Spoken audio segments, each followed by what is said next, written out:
wabarakatuh. Langsung saja di sini saya akan membahas mengenai hukum pidana. Yang pertama itu pengertian hukum pidana. Jadi hukum pidana adalah sebuah aturan atau hukum yang mengatur pelanggaran dan kejahatan terhadap kepentingan umum dan kepada pelakunya dapat diancam hukuman berupa penderitaan atau siksaan.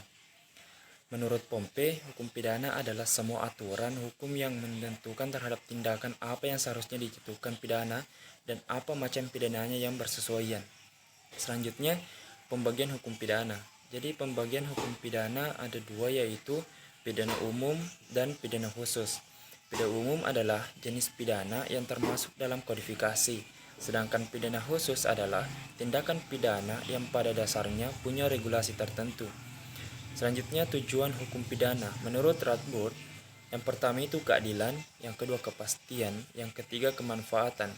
Adapun tujuan lainnya ialah untuk mencari kebenaran material atau kebenaran sesuai sesungguhnya. Yang selanjutnya, perbedaan hukum privat atau perdata dan hukum publik atau pidana. Jadi hukum privat atau perdata yang pertama itu hukum yang mengutamakan kepentingan perseseorangan atau orang yang satu dengan yang lain. Yang kedua, yang mengajukan gugatan adalah orang yang merasa dirugikan. Dan yang ketiga, itu bunyinya penetapan. Selanjutnya hukum publik. Jadi hukum publik atau pidana yang pertama itu hukum yang mengutamakan kepentingan negara atau masyarakat dengan orang perseorangan atau masyarakat umum. Yang kedua, yang mengajukan tuntutan yaitu negara melalui jaksa, dan yang ketiga itu bunyinya putusan.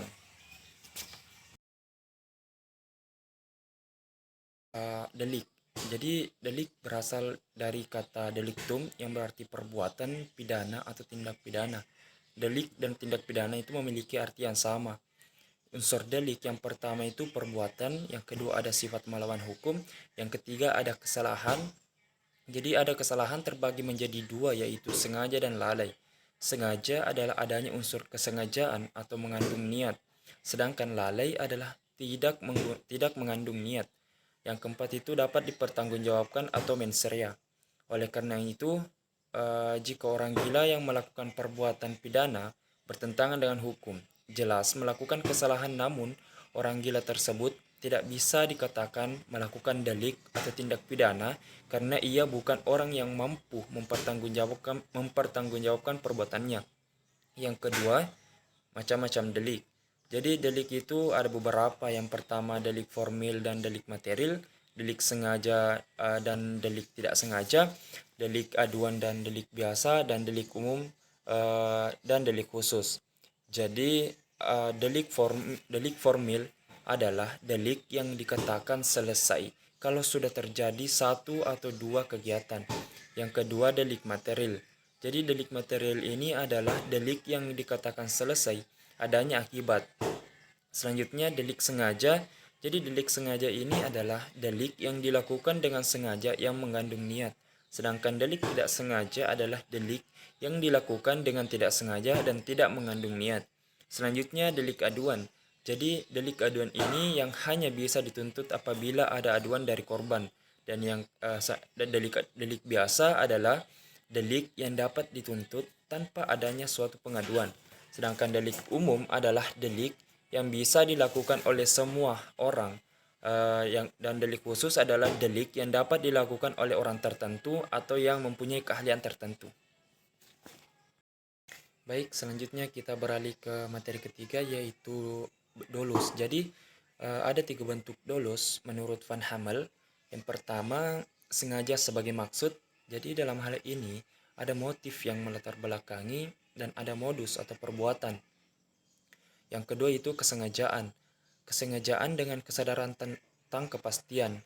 Jadi dalam hal ini pelaku menyadari secara sadar dan bisa memastikan dari perbuatan tersebut dapat menimbulkan akibat.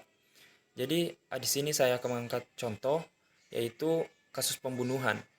Misalnya si A ini ingin membunuh si B, namun si C ini datang menghalangi. Sehingga jika si A tetap membunuh dengan cara menembakkah atau menusuk si B, pasti si C akan terkena juga. Oleh karena itu, si B merupakan kesengajaan dengan kesadaran dan si C merupakan kesengajaan dengan kepastian. Dan yang ketiga itu kesengajaan dengan kesadaran tentang kemungkinan. Dalam hal ini, pelaku bisa memberikan atau menduga-duga selain apa yang dimaksudkan mungkin menimbulkan hal lain. Jadi si A ini ingin membunuh si B dengan menaruh racun di makanan, tetapi makanan tersebut akan ia kirimkan dalam kelas. Yang ada dalam pikiran si A bahwa kemungkinan semua orang memakan makanan tersebut dan akan meninggal. Oleh karena itu, si B merupakan kesengajaan dengan kesadaran, sedangkan orang yang meninggal dalam ruangan merupakan kesengajaan tentang kemungkinan. Baik, itulah yang sempat saya sampaikan. Sekian dan terima kasih. Assalamualaikum warahmatullahi wabarakatuh.